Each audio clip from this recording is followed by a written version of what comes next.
If we could have everyone take their seats, please.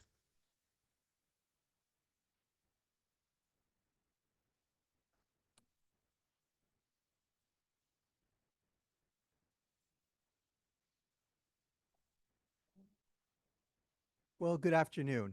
Welcome to the Middle East Institute. For those who don't know me, I am Ken Pollack. I am the Vice President for Policy here at the Middle East Institute. Um, we're absolutely delighted to have all of you here for this joint session with the Israel Policy Forum, a partnership that we are thrilled to be pursuing today and hopefully for many years to come. We're delighted that we can bring you this program as well at this particular moment, because obviously in the wake of the recent conflict between Israel and Iran, there's a lot to be talked about, a lot that needs to be said.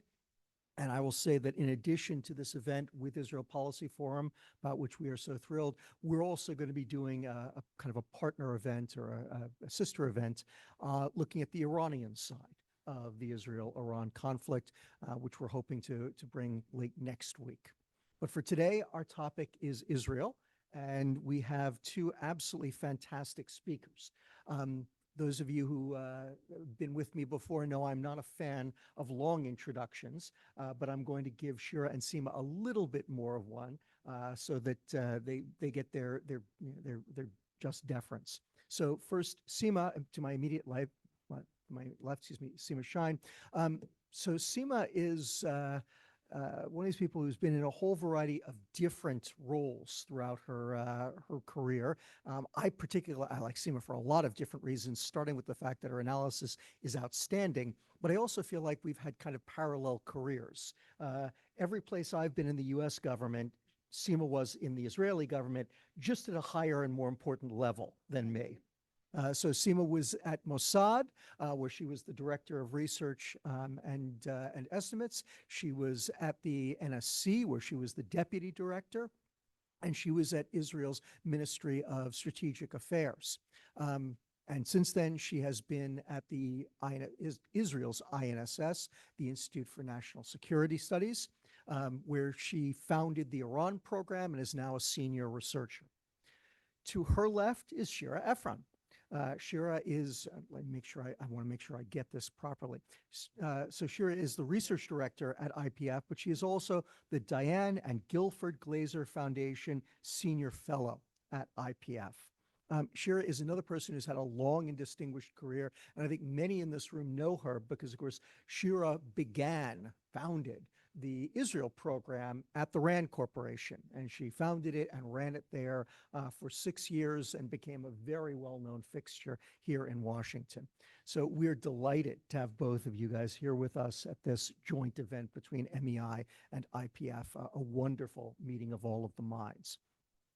The way we're going to do things is I'm going to start by asking Sima and Shira a set of questions. I'm going to try to knock out the biggest, most obvious ones so we can get that out there, talk a little bit about that, and then we'll open things up to questions. We, of course, have an audience online as well, and we'll try to take questions, alternate between those in the room and those online. So for those of you who are interested in asking a question online, please simply use the raise your hand function. You can find it at the bottom of your Zoom screen. If you're not familiar with it, there's a little hand button. Just press that and it raises your hand and lets us know that you'd like to ask a question. And what will happen is when we turn to the Q&A portion of the conversation, I'll simply ask for whoever the next person online is. Please do introduce yourself very briefly. Your name is probably all we need. If you'd like to also indicate your place of employment, that's fine as well, but just so the speakers know who they're speaking to. And with that, we will dive into things. Oh, and I apologize. I should also point out we are on the record here. So everyone, please be aware of that. With that, I will now dive into things. So I'd like to start, Sima and Shira, by talking about Israel itself and how Israelis have kind of come through the war. Shira, if it's okay with you, I'd like to start with you. Give us a sense as best you can of how you think the Israeli people, came through the war, what their experience of the war was, and then let's pivot a little bit and also talk about the political parties, and how did they emerge from the war? Obviously, Israel has been at war for many, many years, and this is not Israel's first experience of at least uh, rocket attacks, but this was something different. And in particular, the scale inflicted on Tel Aviv was different. So tell us a little bit about the Israeli people and their politics. And then, Sima, get yourself ready because I want to ask you about the IDF and how it felt about the war. Sure. Hi, Ken. Hi, everyone. It's good to be here. You didn't mention that my first gig in this town was an internship at MEI, at the Of Middle East, greatest importance. right? The Middle East Journal. I was an editor there, and I taught Hebrew here to three students. One was Lebanese, the other one was Jordanian, another one was just sorry, cliche American Jew marrying an Israeli. But it was really, it's. I love this place, and it's great to be back again. Um, I'll try to be brief about it. I think there was an anticipation among the Israeli public. There was a lot of prep that a strike on Iran could be imminent, right? It wasn't a complete shock. The way it was done, I think, for many Israelis was a bit of a surprise because we were, now it's funny to talk about, but we were awoken at 3 a.m. to a very strange sound to tell us that Israel hit Iran and that we should be on alert. But nothing actually happened in Israel that day. But and there was, I think it started with there was a lot of fear. We were already in 20 months of war, but it was very clear that a war with Iran is going to look differently than a war with, Hamas or with Lebanon or other proxies. And we know in hindsight that the sort of the threat scenarios, what Israel prepared for was a grave death toll, and basically the Tel Aviv. I mean, I know we're on the record, but there was a fear that Tel Aviv skyline would no longer exist. That was something that the Israelis were embracing for. So there's a lot of fear, but immediately, and probably Sima can speak about this, the advantage of the surprise and why the Iranians were so surprised is still a mystery to me. But the fact that they were so surprised, the operation became extremely successful. So the Israeli public, there was a lot of fear, but there's also some sort of national pride that this is going very well, and I guess there was this tension between um, the fear, and people died, and there was substantial damages to residential buildings, but also, according to foreign sources, to military bases all around the country. I mean, there was really substantial damage. There's a lot of fear and waking up in the middle of the night, and people had to leave the comfort of their homes to go to public shelters on the street with their, I mean, it was really, but on the other hand, there was huge public support for this operation, largely because it was successful. And also because, as Israelis, we're taught to that Iran is sort of the head of the snake, the head of the octopus. There's always a different animal, but that there is a different that Iran is orchestrating this campaign against Israel. So it was just do whatever it takes and do it. And and think also in a rare moment of unity, also, the Israeli press was talking about it nonstop, and they were applauding the operation, and the impact is, and we can, there are a lot of debates on whether this uh, will lead to the intended right, what we want, and unintended consequences. We can talk about this, but if you want to talk about the Israeli psyche, in the Israeli psyche, this is portrayed as a victory, which is really interesting, because when we talk about Gaza, technically you can tell the same story, right? The military achievement is not completely done, but you are telling a story of victory. So this is a narrative, but there is an understanding this is not completely over, and there are constantly rumors in Israel in terms of, oh, will there be another one? What does it mean? Can we go on summer vacation? What does it mean about our flights? What do it mean? But there was one rumor like that last week. Um, Politically, I think we all saw Netanyahu basically started his political campaign. I didn't remember, but someone from MEI reminded me that I said it on the MEI podcast, that Netanyahu would now visit the Nero's kibbutz, where it was the worst hit kibbutz in October 7, which he avoided until now. He's portraying it as a victory. Obviously, not only striking Iran and leading to a very successful military operation for which he's taking credit, but also bringing the Americans in, which is something that most Israelis thought was um, impossible. And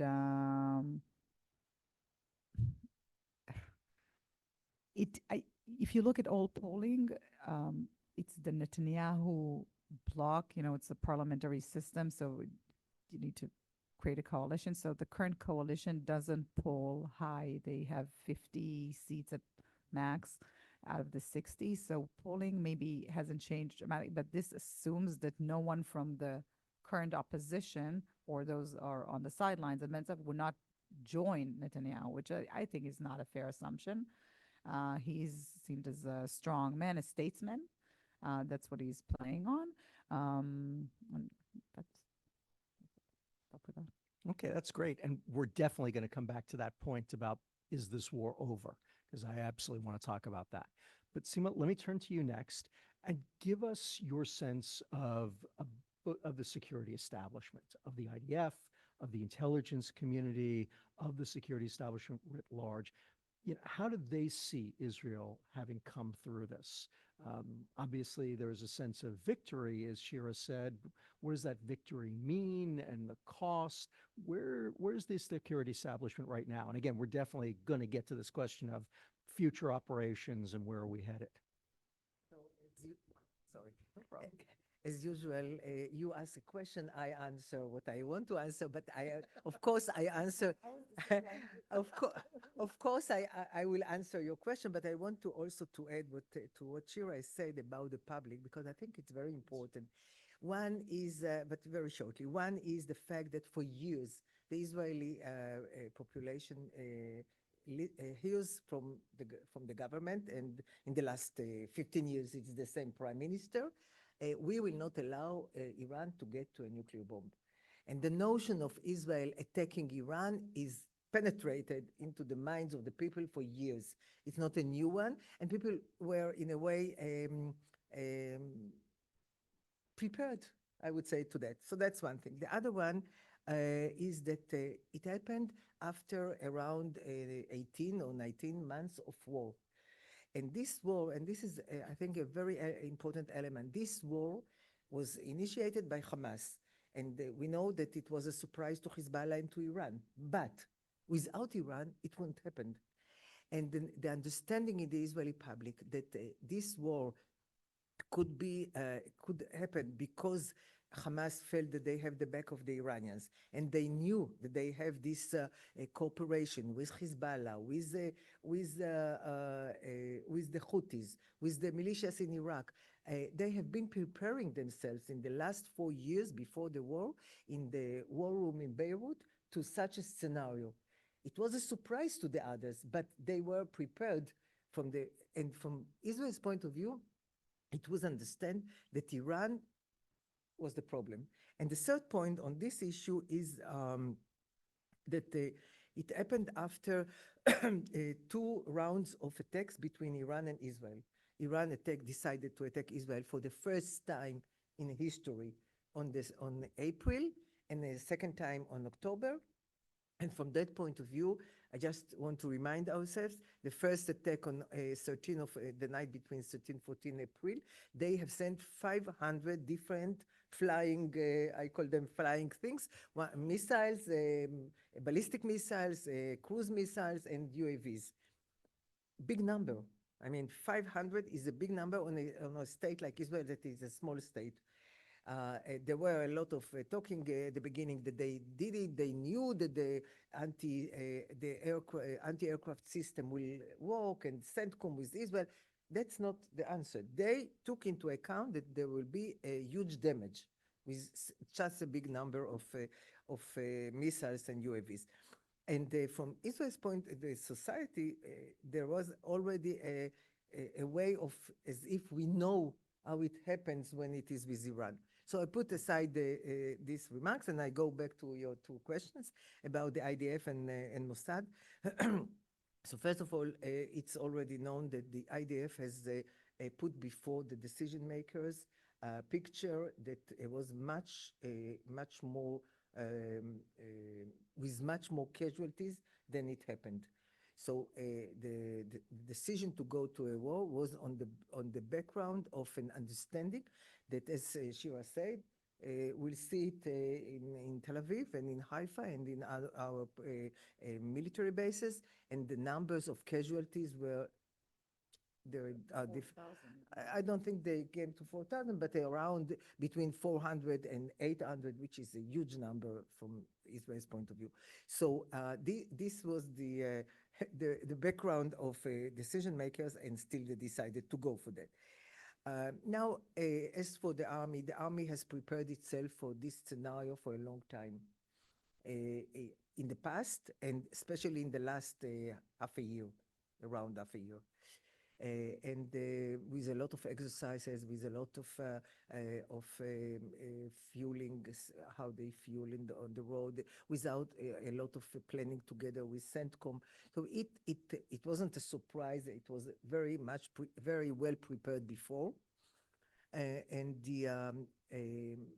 I think even the no, I will add to that two other things that are important. One is the situation, the experience that they got from the two rounds of attacks in Iran. And the second is the fall of the Bashar Assad regime in Syria. So from Israel's point of view, the skies were Israel attacked at the beginning, after Bashar left Syria, attacked several systems that were anti-aircraft systems in Syria and others. And from Israel's point of view, there was an understanding that the way to Iran through Syria will be quite open, which was a very important element. Now, I cannot say that there was a unanimous acceptance of the idea. As far as I understand, there were different positions, but at the end of the day, we know what was the decision. And I think from the military point of view, the combination of the intelligence on one hand and the capabilities of the Air Force were at their best. The cooperation between them, the way they worked, was at the best that they have ever done before. And I think this is the main reason why it was so successful. Because it's not only that they had a very good intelligence before, but it was also the capability to produce intelligence during the war, during the attacks in Iran. And I don't want to elaborate on that anymore. I don't know, but this is something that it wasn't only an arsenal of intelligence information that, evaporated after some days. No, it was developed through the war as well. Now, and here I would also mention the cooperation between the Mossad and the IDF. Which is also not it's not completely unusual. There were in the past, but all the things that were in the past were very small events. It wasn't a war like that. And I think this is also part of the success of this war. And when I'm saying success, I want to put it into a context. It's the operational success. Then we'll talk probably what is the results of all those attacks, and whether they are completely, obliterated or not obliterated the nuclear program. We're in Washington. They are completely obliterated. Sure. I hope so. But I think from the military point of view, the combination of the military with the Mossad and the military with the intelligence in the military was very, very high and very effective. What is interesting about the Mossad is that as it happened previously in Lebanon with the pagers, it's not the first time that we we witnessed an event that we could imagine only in Hollywood, which is really fascinating from the point of view of the combination of intelligence, technological capabilities, high technological capabilities, and high operational capabilities, the three together. And what we saw in Iran was the ability to do it simultaneously with the attack of the Air Force. So things have been happening in different places in Iran at the same time. And I think the surprise, the huge surprise that the Iranians, in spite of the fact that they have been, I don't know why, but they have been talking so much about the possibility of Israeli attacking them and what would happen if Israel will attack, and still they were completely surprised. And I think part of the fact that, as Shira mentioned, that the first 24 hours were quiet, I think part of it is because they were so surprised. Great stuff. Okay, I'm going to come back to a number of those different factors in just a moment. But now I want to turn to Shira. And Shira, I always do this to you, and you always blanch when I do it to you, but you always do such a great job that I can't help myself and I have to do it again, which is I want you to help us understand the Prime Minister's thinking in terms of, exactly, There's no way I'm doing the job. in terms of moving forward, right? As you already suggested, as I think everyone in this room knows and probably everyone online knows, there's a real chance that this isn't over, that there are going to be additional rounds at some point in the future. Help us to understand as best you can how you think the Prime Minister is thinking about when and under what conditions he might order additional strikes. What are the things he's thinking about? Obviously, there are these peripatetic negotiations, which may be sort of getting underway someday. That's obviously a consideration. There's the threat of Iran reconstituting. That's an issue. There's just how generally the Iranians respond and activate what's left of the axis of resistance. Right? There are a lot of different calculations and considerations. And he's obviously thinking about his domestic politics. I at least assume he's thinking about his domestic politics. I assume he's also thinking about the strategic situation, about the relationship with the United States. How do you think he's thinking about that? Under what circumstances do you think he might either restart this thing or just do something small to remind the Israelis or remind the Americans? Take us through your thinking on that, or his thinking, I should say. Before I try to go into Netanyahu's mind, which is the place I fear going into. Not because of this, because became unpredictable. I'll just a couple of anecdotes on what Sima said. I think from some friends in the IDF, there's complaints that the Mossad is getting all the glory for something small that it is, whereas Amman, the director of military intelligence, is not getting the full credit. So that's one thing. And the second thing that you may relate to, the chairman of the Joint Chief of Staff, right, gave a really impressive, I thought it was really impressive presentation of sort of the capabilities, and when we can be cynical about it, but it was really interesting to show sort of like the whole value chain, right? From the producers and the operators and this, and at the end there's a pilot that is basically the chauffeur that drops the thing. And in Israel, those who get the credit are the fighter pilots. But it's actually like, if you think of this Iran challenge that Sima dedicated her life to, there's a whole system of people that have worked on and continue to work on that don't get the credit, and there's some resentment. Like, see how they thank them and we don't get the things. So just on that, and this also tied into Netanyahu, of course, who takes full credit for this without crediting the probably tens of thousands of people that work on the Iran challenge. If you look at the multiple agencies and industries and other. So again.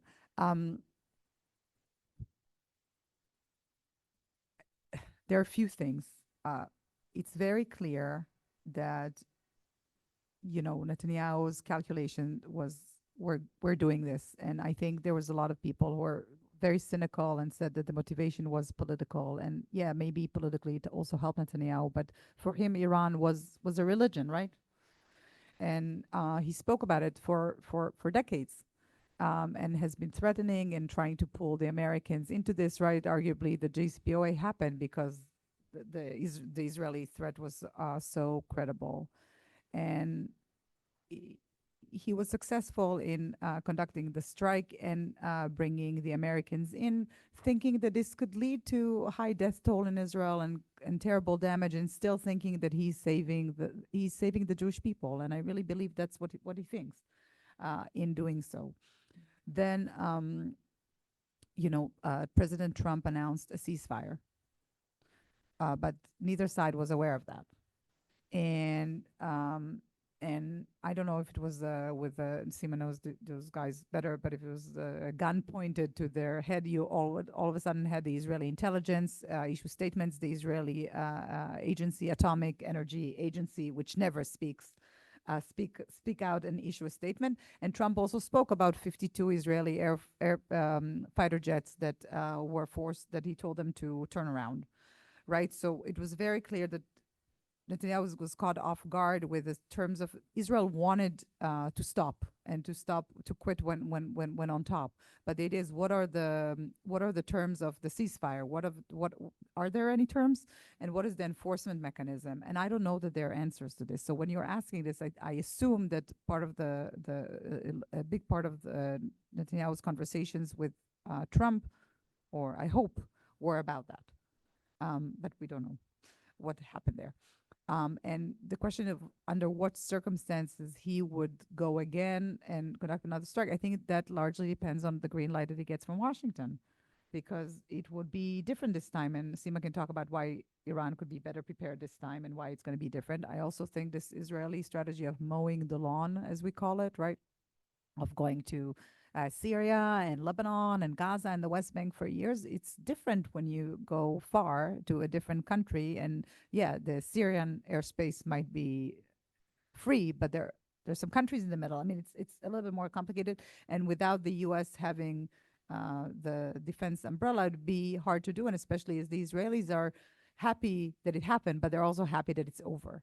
So if he's going to elections, now there could be Netanyahu, a kind of wag the dog situation, starting a war to get anything is possible. That's why it's very hard for me to explain his psyche.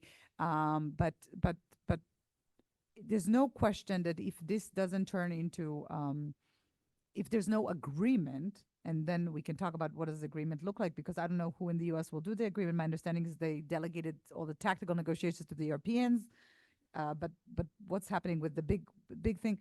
Israel will probably find itself facing a dilemma on when to strike again, and what do you strike, and with the help of whom? I don't know what this also has to do a lot with what Iran does. In terms of just politically where we are, clearly is going to be where Israel is in an election year, and probably elections are going to come in the next 6 to 9 months. I mean, that's the bet, maybe less even. And I don't know if Netanyahu wants to be in the middle of a war. He could be. But there's also an option that, trying to lay low, spin this as we have turned the Middle East. We have changed the Middle East completely. Ending the war in Gaza, or sort of like agreeing to kind of an end of the war in Gaza, develop a path toward normalization with Saudi Arabia, and sort of kick the can down the road on this question for the next government, which he may or may not be heading. So that's also an option. But Sima has more Netanyahu hours than I do. So first, if you'd like to talk about why you think Bibi is, I'm glad to have you talk about. But what I really wanted to ask you was again about the IDF and the intelligence community, and to pick up on that point that Shira made of, okay, what is the IDF thinking about the next round? What are their expectations for what Iran may have learned, what they may be doing to make things different? What did Israel learn? If there are future rounds of this conflict, how's the IDF thinking about it? How is Israel's security establishment thinking about it? How would it look different? How would it look the same? Well, first of all, to make sure that everybody understands, I don't know what happens in the IDF, and I'm not in the Mossad for 15 years, so I don't know. Everything I'm saying is my understanding, nothing that is related. because people might think that I know something. I would say that, first of all, everybody understands. I think there is quite respect to the Iranian capabilities. It's very different from everything that we know around us on our borders. And we know that it's a huge state, it's 90 million people. They have a very developed infrastructure, military defense and other established infrastructure. Um, it's something different from everything we know in our wars with other countries. And I do hope, I don't know, but I do hope that there is no kind of hubris that we did such a wonderful war and everything is a piece of cake for us. No, I don't think so. I think the Iranians will learn and go back and see what happened, why it happened. And I am following what they are talking and what they are writing. And it's very interesting to see that there are people that are not afraid to talk and to write of what happened, and in a very, very high criticism on the system, which is not very usual. I think I think that in Iran they understand the depths of the collapse of the system in this war, because it's not only the capabilities of Israel that were shown, which are by far more than they have expected, but it's also, and even more, the collapse of their own system. The fact that they saw that they can deter Israel at the beginning. Then the first, that after deterrence didn't work, that they will be able to retaliate in a way that Israel will, as they said, will be sorry for the day decided to do it. So there are many things that they thought will be different, and it didn't happen. And the volume of penetration of the Israeli Mossad to the system, if it's the security system, if it's the civilian system, I think all of these elements were much more than they have been thinking in the past.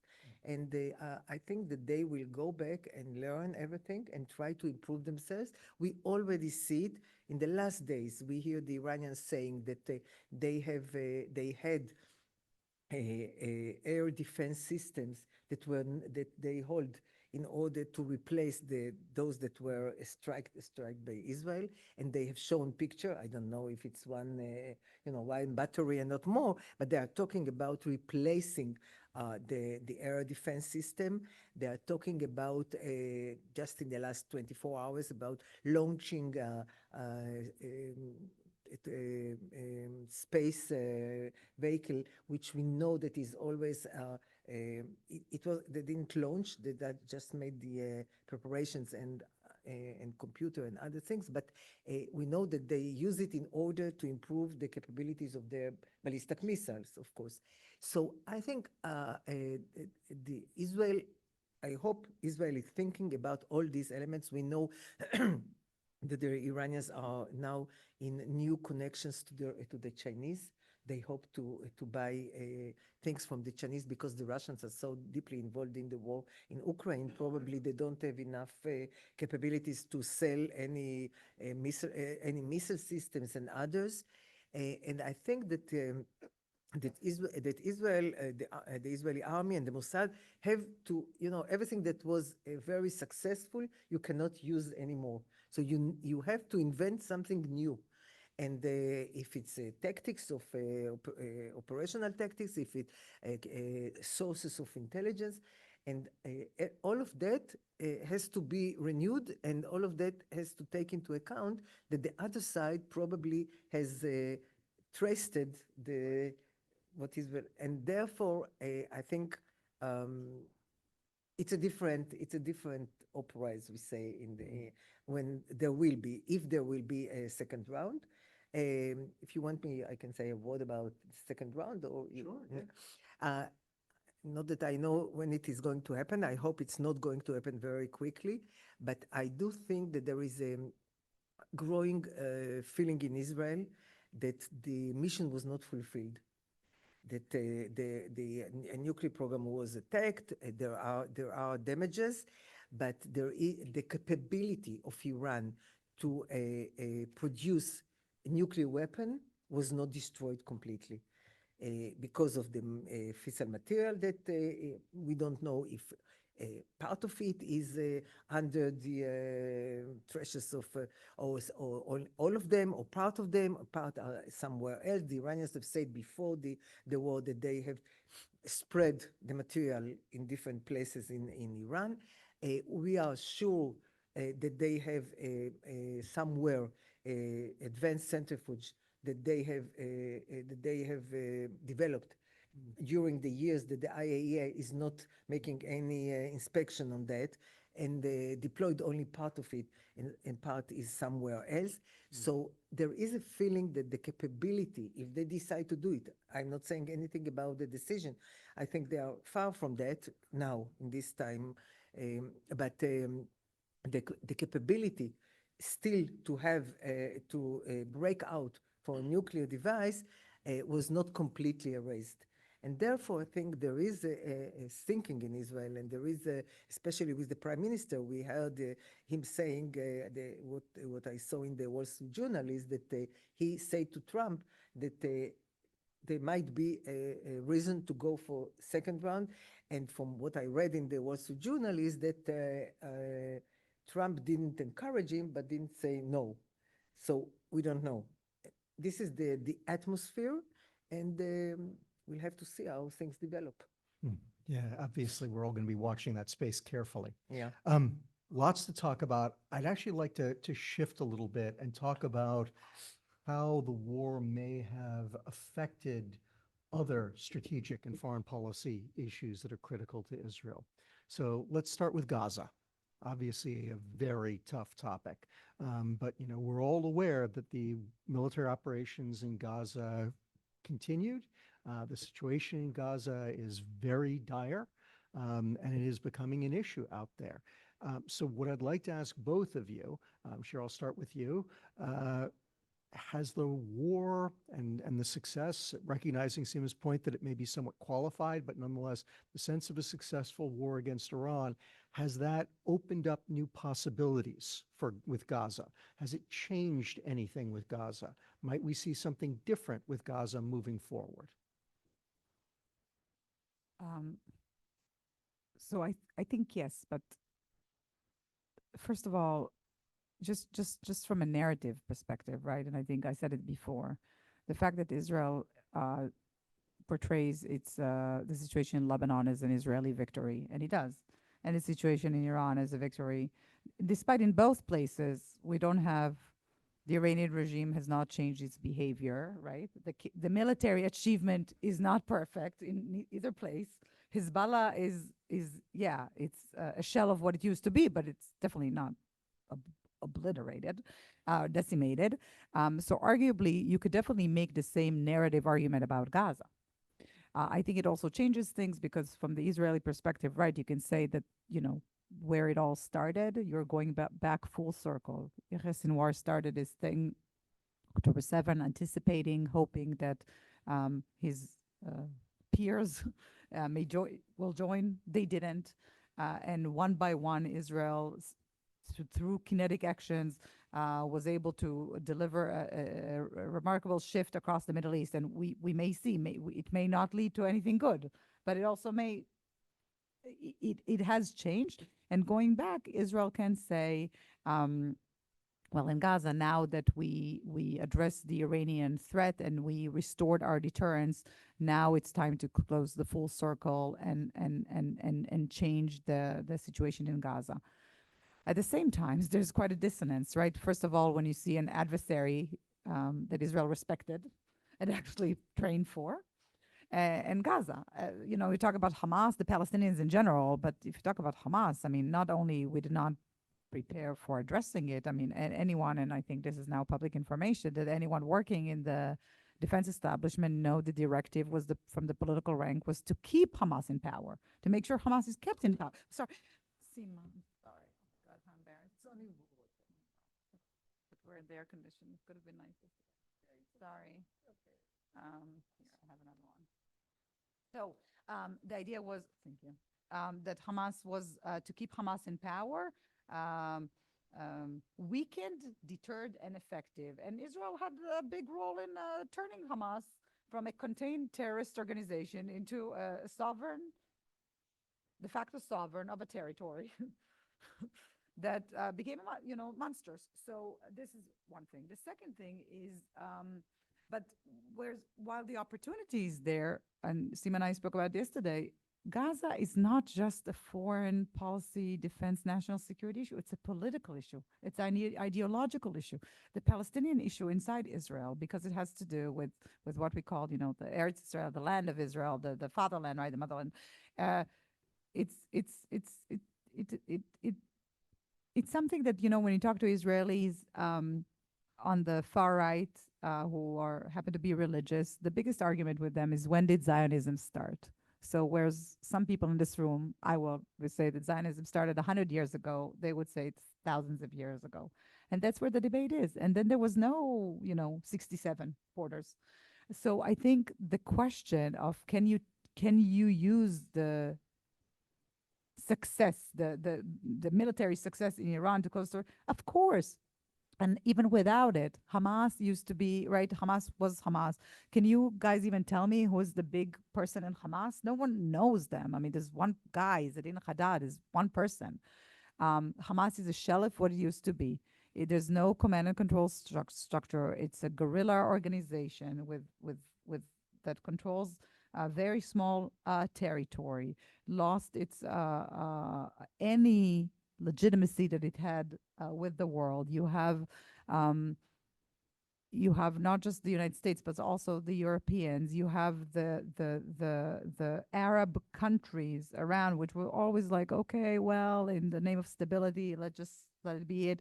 Saying now that they want Hamas gone, they're willing to help Israel in Gaza in ways that they were never willing to help. They have red lines. They're not going to take any Palestinians, and probably not going to put a lot of boots on the ground, if any. But they're willing. So all the conditions are there, in fact, to tell quite a good story. But that requires a political willingness on the part of the prime minister and his government to nod to a future for the Palestinian people, to talk about some sort of political horizon, some sort of connection between the West Bank and Gaza, and some sort of link to the Palestinian Authority, which they're not willing to do, not because of national security considerations, but political considerations. Sima, what would you like to add to that? What's the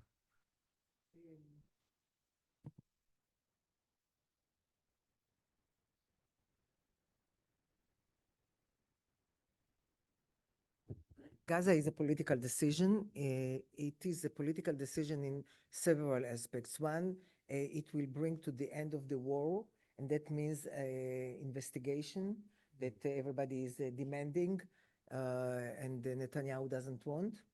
That means the question of elections, because all the time they say, you want elections during war? Do you want war? Okay, if there is no war. So it's, and of course, what Shira said about the right, the extreme right in the government, that they are threatening to leave the government.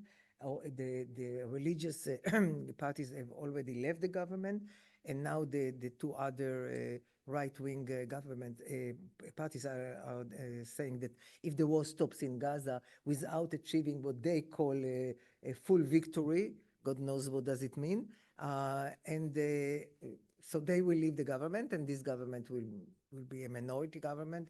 It's already a minority, but it will fall. So it has a lot of aspects, and therefore it's not only a question. No, it's not only. It's completely not a question of security, national security. It's a political issue, and therefore it's very difficult to say.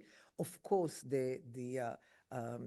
one has to understand, in spite of everything that Israel has done, changed the Middle East, God knows for what yet, but change Gaza and Lebanon and Syria and everything that happened, the trauma of the 7th of October is there every day, with everyone and every day. So it will not vanish because of the success of Iran. And one could see it also in the polls.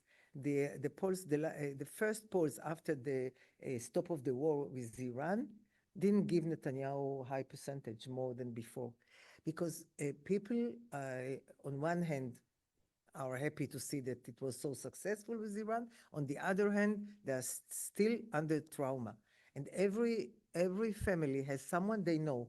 If it someone that fell in the war, if it's someone that was killed in the kibbutzim on the 7th of October, if it's on the festival, people that went, there is it's a small country, so each one knows. If I don't know, I have my neighbor that knows, and so Israel is things are not.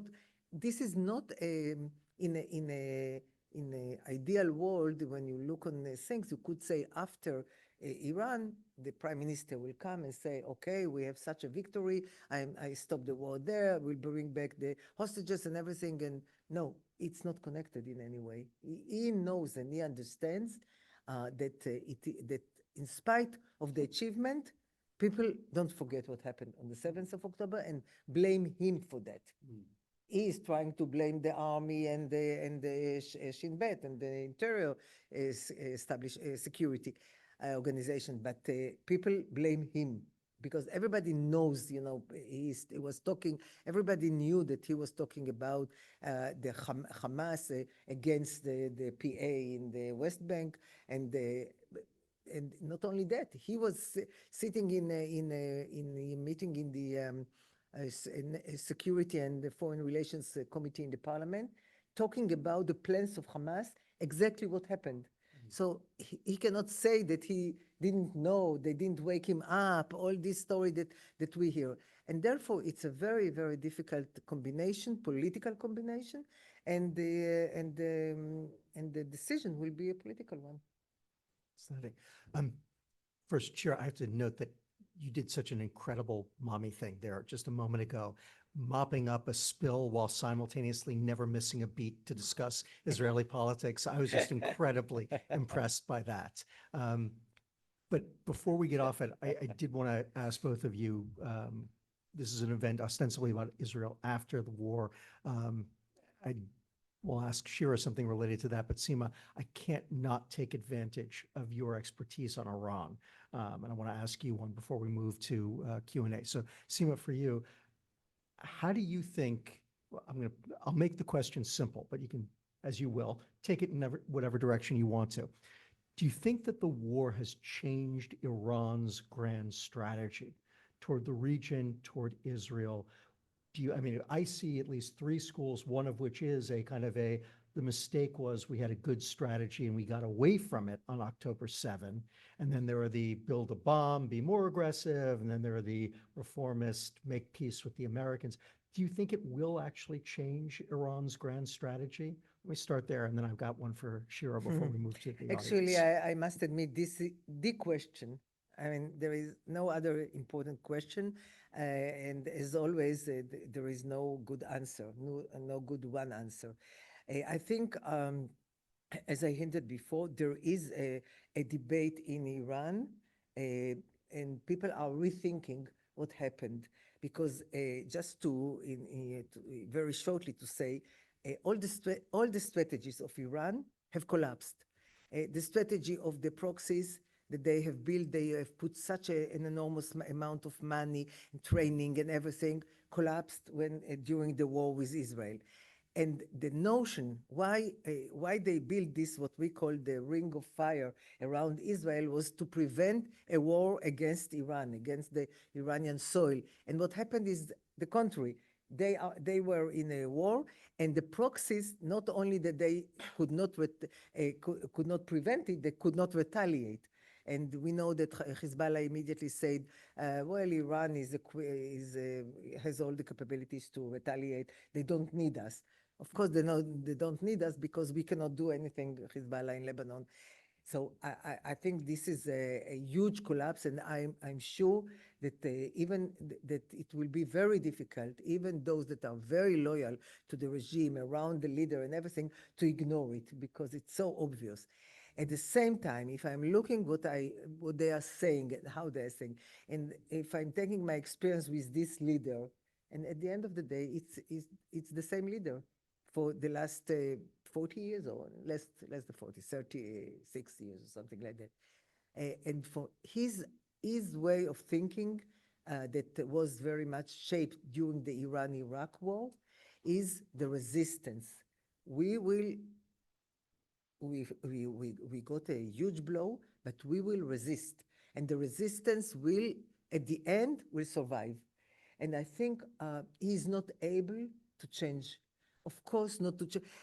You have to understand that it's combined also with the debate that was ongoing in Iran about an agreement with the US. And it's the same leader that in May 2018 suffered from Trump the leaving of the JCPOA. So once he went against his own understanding with the others in Iran for an agreement, and he saw what happened. Now he went again against his will and against his understanding of the West and of the US to 5 rounds of negotiation. And 2 days before the 6th round, Israel attacked and the US supported and joined. So he doesn't see an option for a change.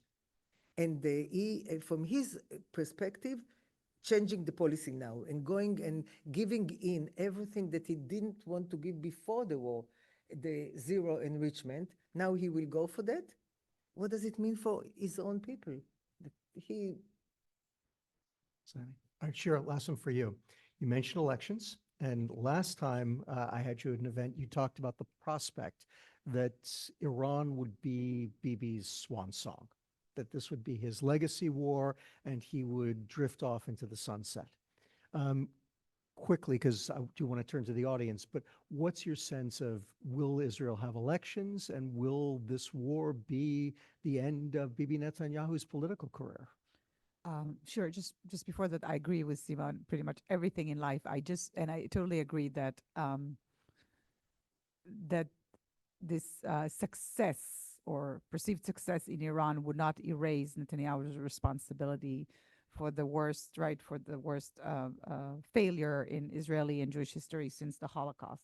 And by the way, it's not just the failure itself; it's the fact that the country has not returned to fully function afterwards, right? Even if the military succeeded during the war, everything else failed. So this is something I agree. But there's no question Netanyahu and his partners are trying to spin this as sort of from colossal failure, from Holocaust on people to redemption.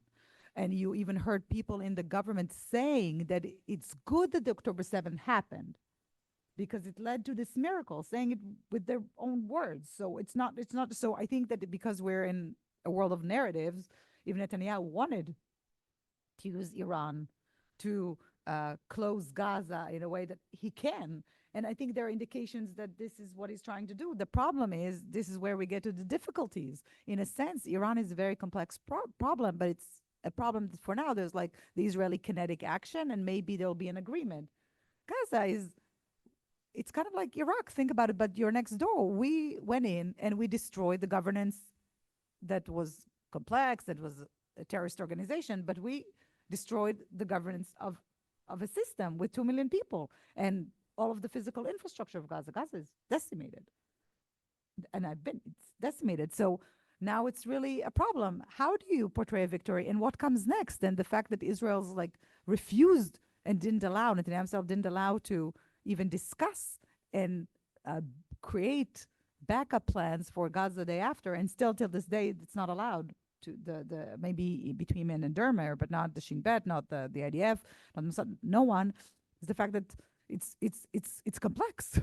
Because let's say that he says, okay, end of war in Gaza, we finished, you, Izzadin, bye-bye, or someone looks like him, we exile them, we're starting de-radicalization. I mean, okay, who controls Gaza? I mean, there's no plan. There's really no plan, which is really frustrating. There could be a plan, but there's not one in place. So, but on your question, I mean, there will be elections, I think. No, Israel is still, I mean, there's still elections in many countries. Even non-democratic ones. There's going to be elections in Israel. I don't know. Michael Koppel here, my colleague, is actually much better on Israeli politics. But I think all assessments are the Knesset has 2 more days of work, 2 more days of work, three, 3 more days of work. Probably within those 3 days or after, we will have a ceasefire declared, the 60-day one. The Knesset is not like here. Israel takes 3 months off.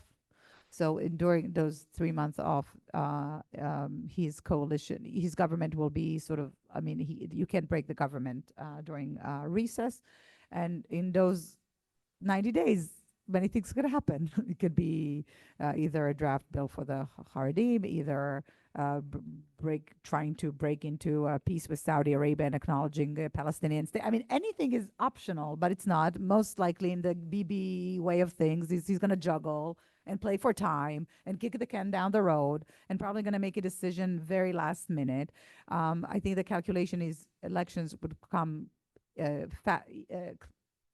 I don't think it can be before December, but not after June either. So my bet would be March. I don't know. Uh, and then the question is, and this is something that not just me saying, that because Netanyahu is now, how old is he? 77? 77, 78, 78? Anyway, that there are expectations from his family members to leave a nice inheritance, that he can go and give talks outside, that he needs, and he has 3 years to do that. He's not in perfect health. No, this is something people are talking about. He's not in perfect health. So if we talk about legacy after Iran, the last thing to do is open up the talks with Saudi Arabia. And so if there could be a grand bargain that has to do with the end of the war in Gaza and changing the conversation, clearly, I don't think normalization is going to come with Saudi Arabia, even if Israel closed the war with Gaza today. It's going to take some time, but changing the conversation on that and pardoning Netanyahu or canceling the trial, which is the biggest thing, then there's no reason why he would not go. And this would be his legacy. The trial is an issue because there are 3. You can get another attorney general. You can do something with the court system, or you can get the Israeli president to pardon him before there's a verdict, which happened only one time in Israeli history, and it was done by the president's father. So yeah. So, but he's not willing to do this. So completely different circumstances that you could talk about it. So anyway, I mean, the options are there, but if Netanyahu is going away, I think our talk about Naftali Bennett is all going to be irrelevant. It could be Yosiko. It could be very other players that could be coming. And if there's elections, we'll see. The idea is that for him, the strategy now is to make sure if he can't form a coalition, the other side will not be able to form a coalition either. And then he's going to count on defectors and his political skill.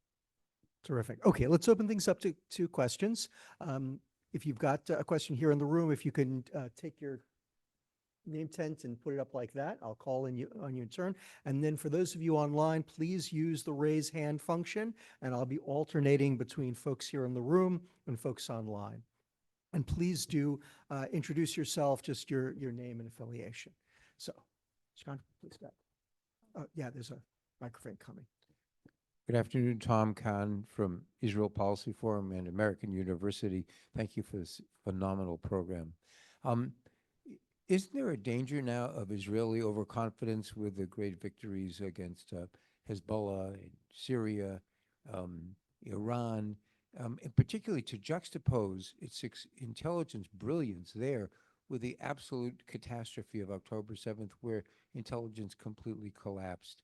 Relatedly, or unrelatedly, but say what Israel could possibly offer the Saudis that would actually get some kind of a deal, because Israelis are talking about a new Middle East and peace, but to me it seems very, very unrealistic. Well, you are asking the most important question, and there is no good answer for that.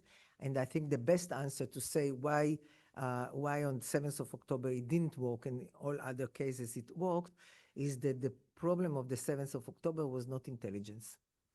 There was intelligence. The question was one, how it was interpreted, what was the thinking.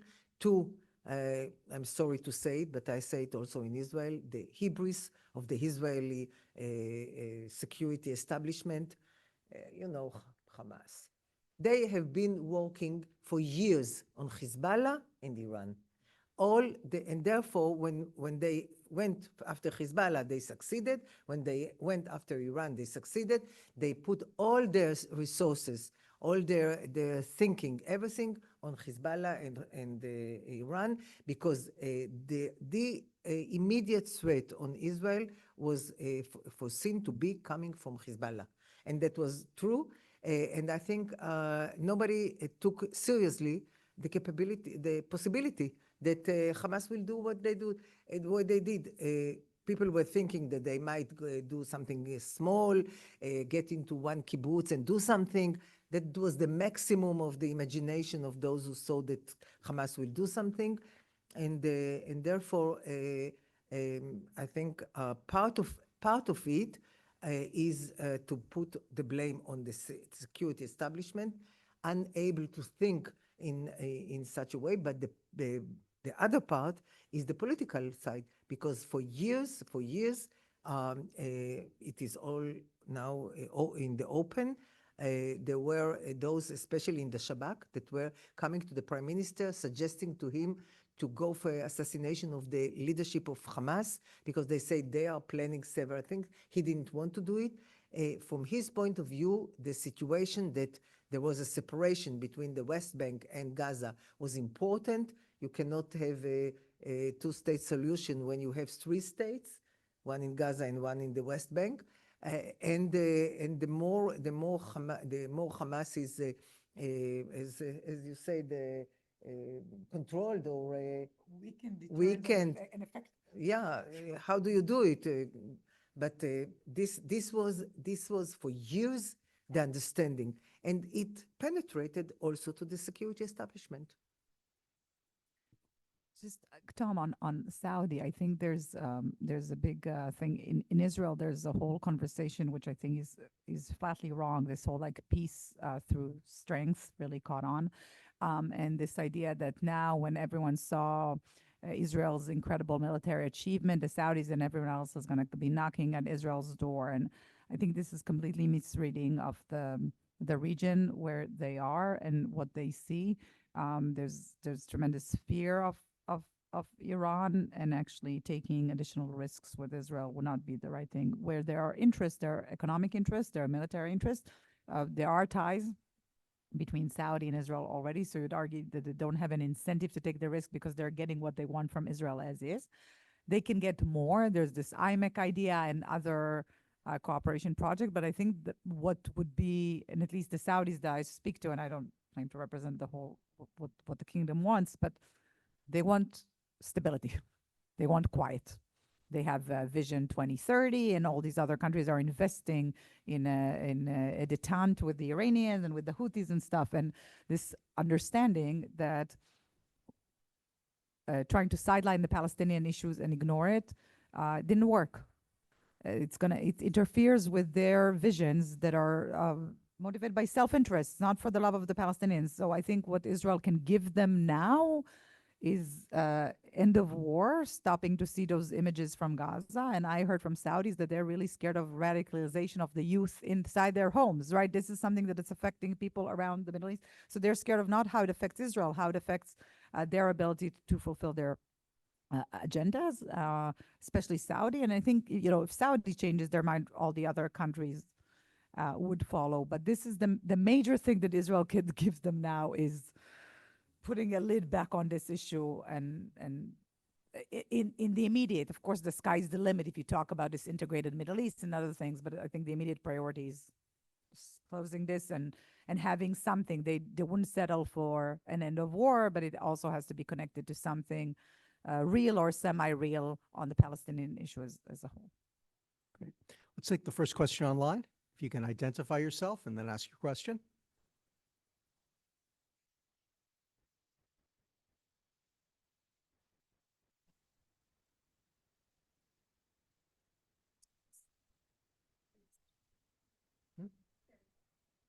Carrie? Carrie Douglas?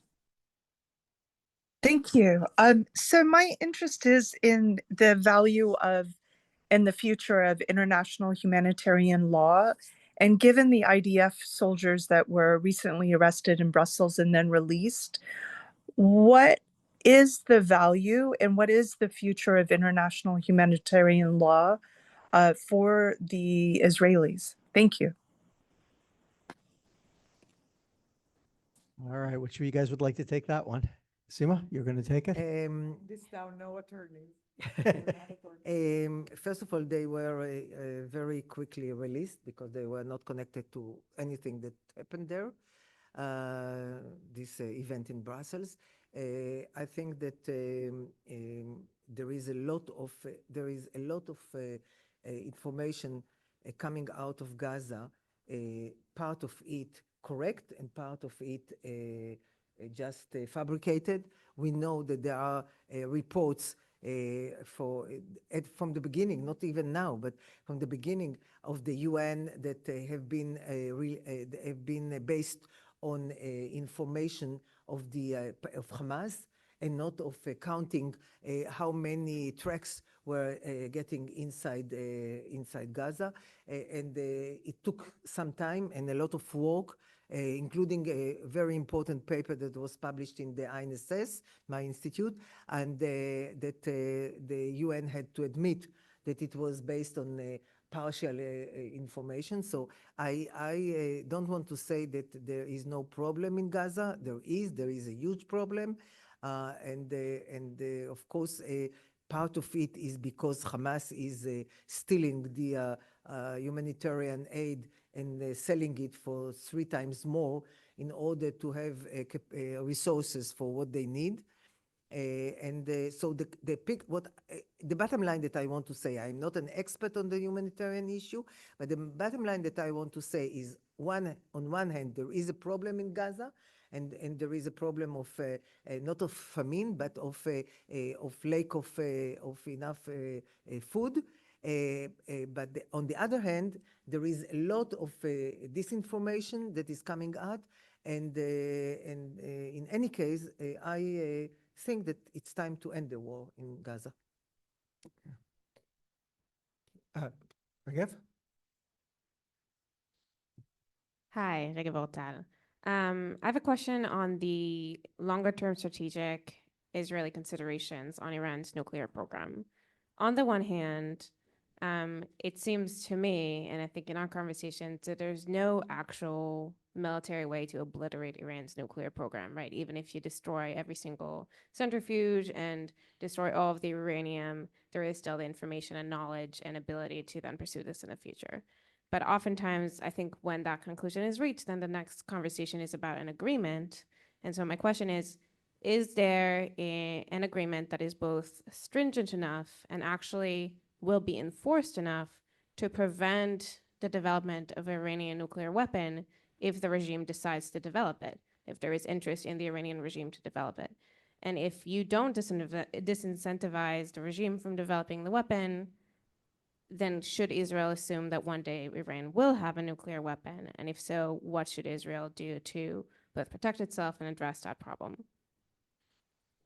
Okay, so let me, we don't have too much time, so I'll do it very shortly, but not, there is a lot to say about that. But first of all, one of the, we didn't talk about that, but one of the lessons that Iran has to take from what happened in the war, especially from the fact that the US joined the war, is that there is a commitment, and I think this is a very important, from Israel's point of view, it's very important. There is a commitment of the US administration, the president and the administration, not to allow Iran to build a bomb, which is very important. It is much more important than it was in the previous time when everybody was saying that this is the aim, but now they show that they are willing to do it. And Iran has to take into account that once they do steps that will be obvious to the other side, that there are steps in the direction of a nuclear bomb, that someone or someones,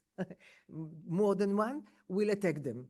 So I think this is a very important element. The other one is, I agree, a state that wants, decides and is determined to get to a nuclear bomb will get to it one day. But what I think is more important is to make the conditions for a way of thinking of the other side, that it's better not to reach this point than to reach. And this is the main core of an agreement, as well as of a military attack, to make the other side understand that this side, this way or the other, he has to make things that the world, and it's not only Israel, you have to look on what the Europeans are saying to the Iranians today, and the Europeans were believed to be less strong on these demands than the Americans and the Israelis, of course. They are demanding the same things today. Iran has to take into account what is more important, the regime or a bomb. If they saw that a bomb will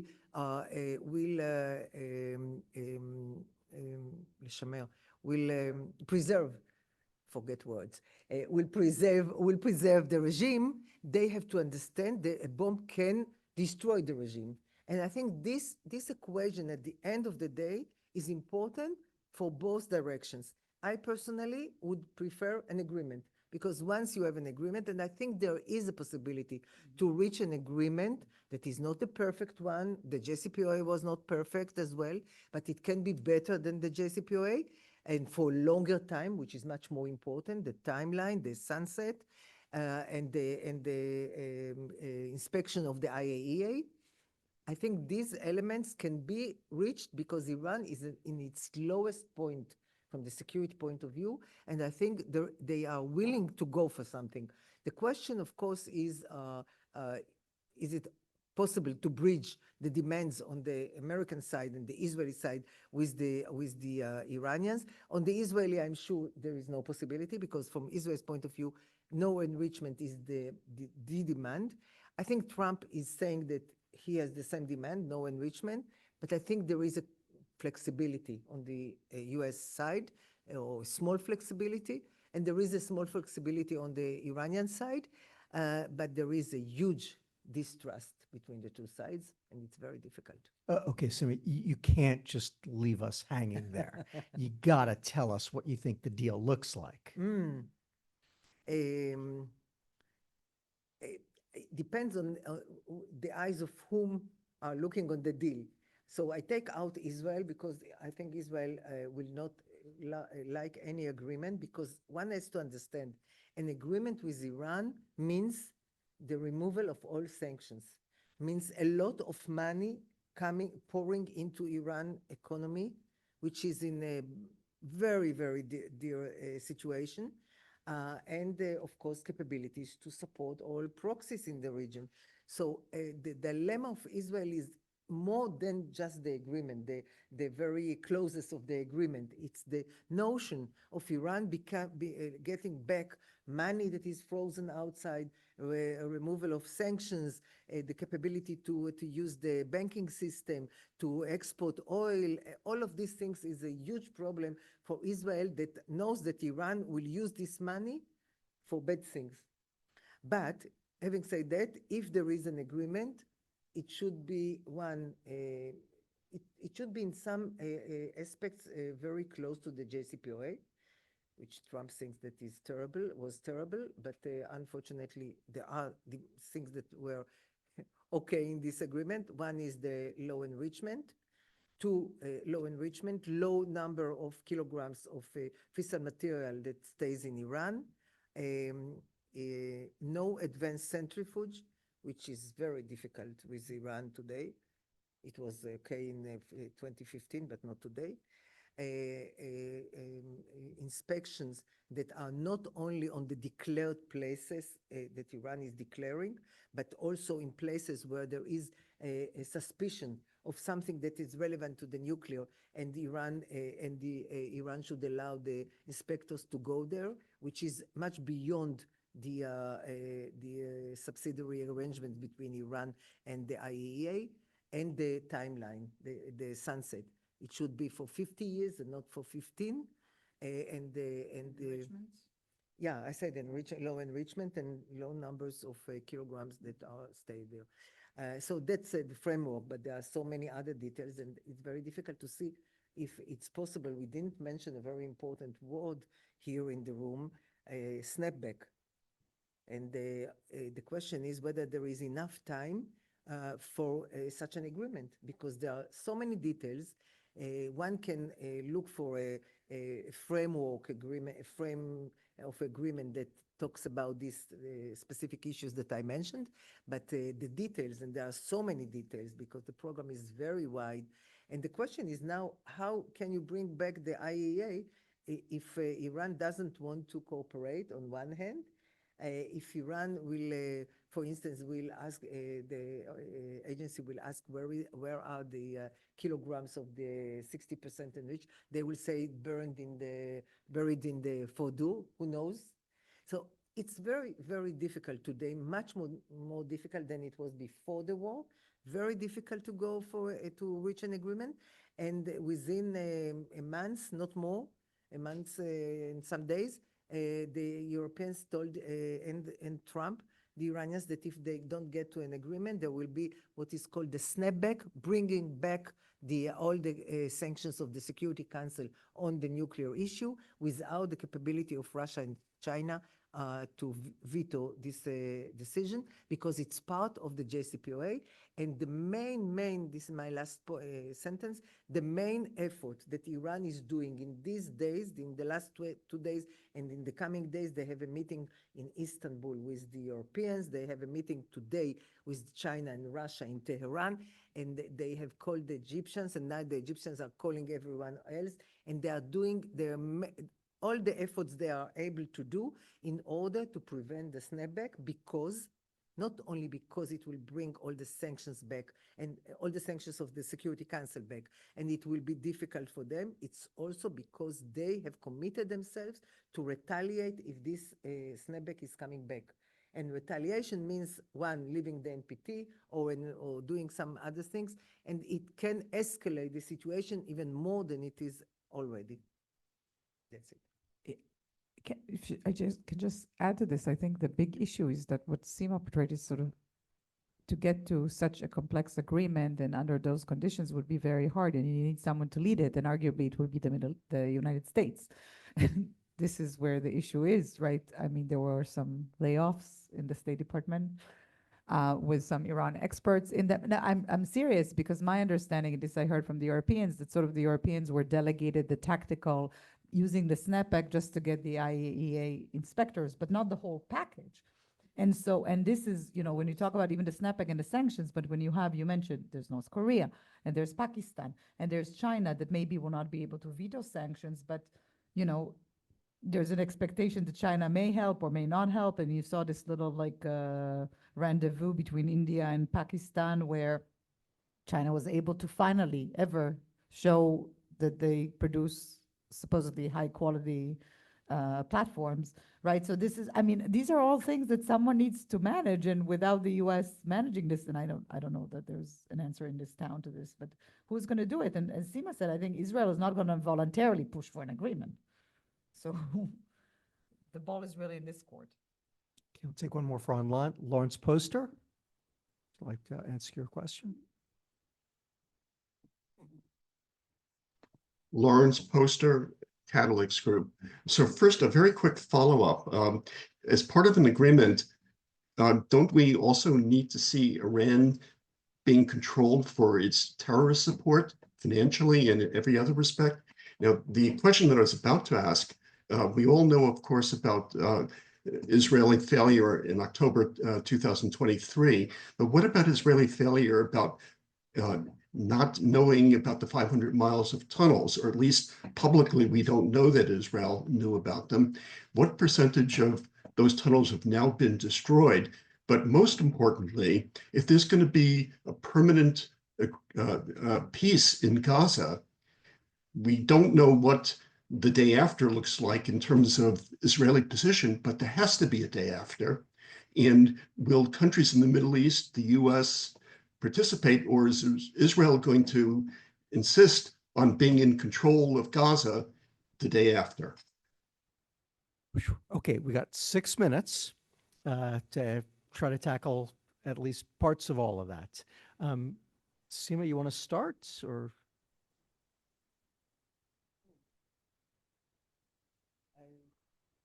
I'm not sure I'm comprehensive not- to include the terrorist activities of Of Iran.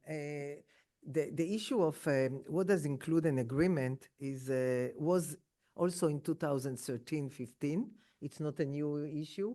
At that time, the U.S. wanted the ballistic missiles to be part of the agreement. The Iranians refused. This time, everybody, Europeans as well as the Americans, are talking about ballistic missiles, and especially after the war with Israel. The Iranians are not willing to, of course, not willing to talk about that. And the issue of terror. The issue of terror is, of course, the demand from Iran not to supply anymore its proxies in the region. I don't think Iran is going to, they are not going to give up on many aspects of the nuclear agreement. Nevertheless, about ballistic and about terror, meaning proxies in the region.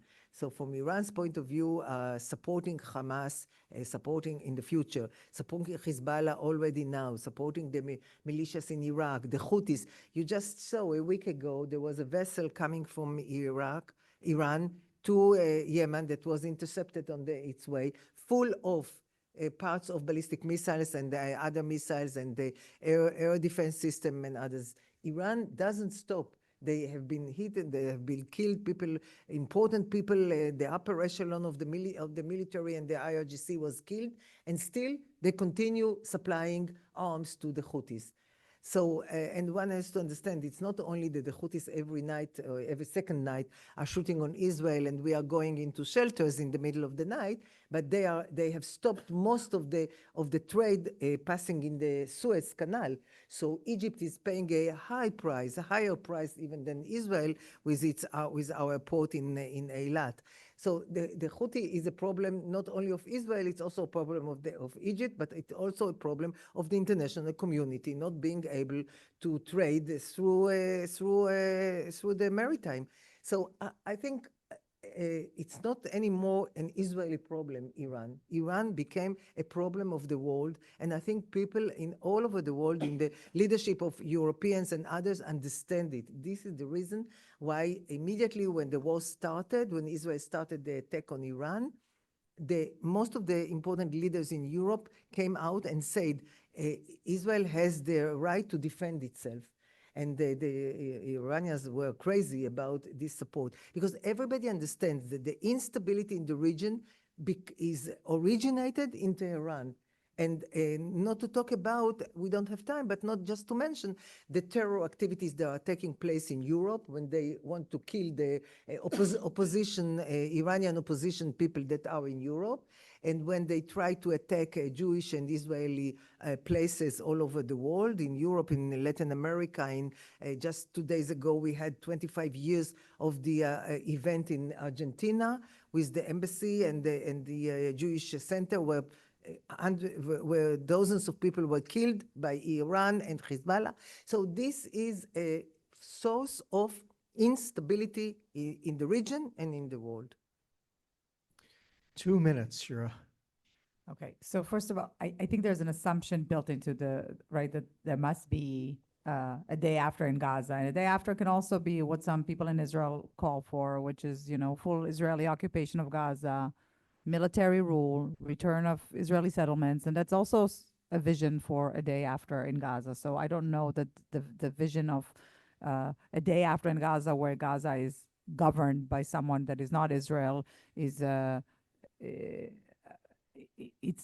I think it's the only feasible, sensible way to go forward. And most of the Israeli public doesn't want to see an occupation, but I wouldn't rule out this option. There's also another option that Gaza will just stay like this for another 50 or 60 or 70 years, and no one would want to invest in its reconstruction in the absence of an actual plan. When we talk about a sort of a plan, the plan that everyone is talking about, and I think for a good reason. And there are different permutations of the plan. If you look at the Egyptian plan and the Emirati plan and some sort of Biden administration non-paper plan that Trump may adopt and call it something else. But the idea is that there will be some transitional interim Palestinian administration in Gaza that is not Hamas. And now you can call it whatever you want. You could call it PA, or with a dotted line to the PA, you can say it's Fatah. You can say it's groups related to the Fatah, and the head of the Fatah is the same head of the PA. It's a two-party system. There are not that many options, okay? So, but non-Hamas administration, that if you have that, that you get the support of the Arab countries, and this support is varied. You know, the Egyptians say they're willing to put some people on the ground. They call them advisors. It's not boots on the ground. The Emiratis may put yes. The Moroccans, yeah. I doubt Saudi is going to send actual boots on the ground to risk their lives and also defend Israelis. And you get the support of the international community in reconstruction, and no one will put money into this if there's no some sort of formidable option that this is not just another round of fighting. And this is the option. My operating assumption is that Hamas is not going to disappear. It's going to remain a spoiler. And therefore, Israel will probably, and this is what Israel's demanding, Israel wants a freedom of action in Gaza. The ability, the whole sort of like the security responsible, the peripheral security responsible will still be on Israel, which is sensible given what happened from Gaza. And this goes back to why it's the only sensible solution is to bring something that's affiliated with the PA, because I know of only one entity that is used to coexisting with Israeli freedom of action and occupation, which is the PA in the West Bank. That is what's happening. So again, it's a political thing. It's kind of a theater of absurd that Israel says no PA when in fact it works with the PA. And I'll just end with this, that I think we can see cleavages in what Netanyahu is saying and Ron Dermer is saying, and they're saying, well, not PA, yes, Fatah, and they said no PA, but in the previous ceasefire, and in Israel people don't talk about it, the Rafah crossing, the border crossing with Egypt, was open for exit of Palestinians for medical reasons from Gaza. And despite Israel saying no PA, it was manned by Palestinian security forces in uniform and with a Palestinian flag. So it's kind of like, and I have an article comment about it, it's kind of like a don't ask, don't tell thing, that this would be the solution. It would let Israel climb back down from the tree of the no PA. It would let the PA, would give the PA something, and would get the rest of the world on board. So this solution is there, but both of the sort of players, Israel and the PA, have to agree to. Well, we could obviously go on for hours and would never lose a moment's enjoyment or at least interest in all of it. But we have to bring it to a close here. Let me begin or end by thanking once again our terrific partners with Israel Policy Forum, Michael Koplow, Rachel Brennework. Thank you for bringing such amazing speakers over here. Shira, Sima, you guys are the best. Thank you so much for doing this for all of us. For those of you online, I hope you enjoyed and appreciated all of this. For those of you here, please join me in thanking Shira and Sima for such a phenomenal presentation. Thank you all. And again, we'll be doing Iran late next week, inshallah.